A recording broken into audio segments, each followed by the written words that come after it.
Hi everyone, I would like to discuss an ethical dilemma in the world of IT industry, the software piracy. We can compare literature, entertainment materials with computer software as a new form of intellectual property. The same laws govern computer software, and stealing this property is no different than stealing any other form of copyrighted content, and the punishment for doing so is just the same. Software piracy covers too many discussions and arguments around its context. I will focus my discussion within the following areas. We will first define some terminologies. We will identify some software which are very prone to piracy. Some known cases of piracy. It's good to identify the anti-copyright infringement organizations. The impact of piracy into our lives. Can we do anything to stop it or somehow diminish its occurrence? What will be the philosopher's stand on this dilemma? Finally, my personal opinion about it, where do I stand and how these ethical theories influence my views. Now let us define software. Software may be a program or a part of a program and any other operating information used with a computer, while piracy is the unauthorized use or reproduction of another's work. So, software piracy is the unauthorized use, reproduction, distribution, or transmission of copyrighted material and is legally known as copyright infringement of software. Examples of software which are prone to copyright infringement are Microsoft Office package, the Windows operating system, and some of its network operating systems, Adobe products, and others.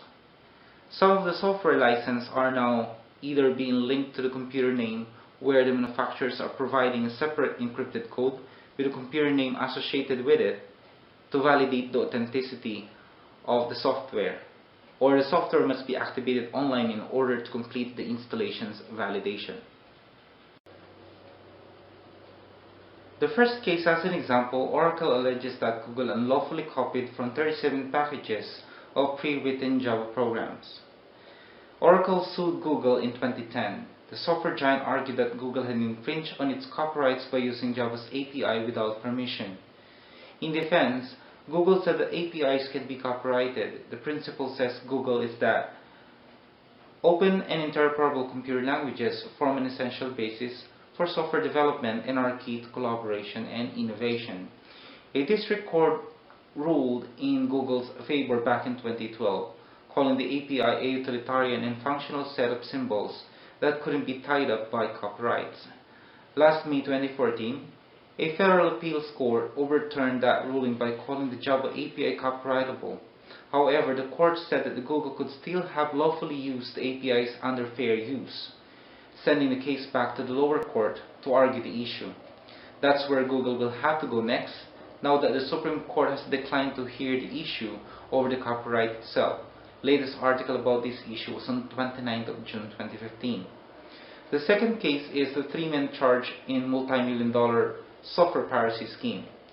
The multi-million-dollar scheme with co-conspirators in the People's Republic of China and across the United States illegally sold millions of dollars of Microsoft Corporation and Adobe Systems Incorporated software product key codes through a charitable organization and several online businesses. More than 80 million assets, including luxury automobiles and expensive real estate, have been seized through federal forfeitures complaints. Those affidavits allege that conspirators reaped about $30 million in profits from customers who paid about $90 million for the pirated software. The article was on June 19, 2015. These are just several of the agencies around the world who have been fighting software piracy. The Business Software Alliance, based in the USA, the Canadian Alliance Against Software Theft, the Entertainment Software Association, also based in the USA, the Federation Against Software Theft, based in the United Kingdom, the International Intellectual Property Alliance, representing the US companies. Now, let's quickly look at the impact of the software piracy in the business in the Asia-Pacific region. The table shows some countries with the highest piracy rate, with lost commercial value in the second part of the table. This value illustrates huge loss on the part of the developers and companies who invested their time and money. this affects the economy of every individual country as well. Maybe some of you is not aware how the software piracy affects any individual. If you're caught into your illegal activities by either someone reported you or by investigations looking into a specific program, even if you're not performing the acts of piracy, we are somehow affected by the ramification of the huge corporate entities' financial loss of jobs, increased prices of legal software, uncompensated work by the talented individuals. Now this is a bit exciting, where we may participate in the advocacy against software piracy. We must first understand the issue and influence others by educating them about software piracy. Another means to help would be to report cases of software piracy or suspicious looking programs to the proper authorities. If you would like to report the illegal activity of copyright infringement, you may contact the Business Software Alliance or the Software and Information Industry Association Anti-Piracy Division directly with the number shown in the slide. There are three various ethical justifications in the intellectual property. These are the natural rights or justice argument, also called Locke's idea. Intellectual property is justified based on deservedness and hard work. The second is the utilitarians believe that intellectual property stimulates social progress and pushes people to further innovation. The last one is the personality theorists believe intellectual property is an extension of an individual. Without first considering the philosopher's ethical justification on intellectual property, it will be a simple personal code of principle where, when I create one thing, I have the credit. Its royalty rightfully belongs to me. It is a prize and my right as a developer.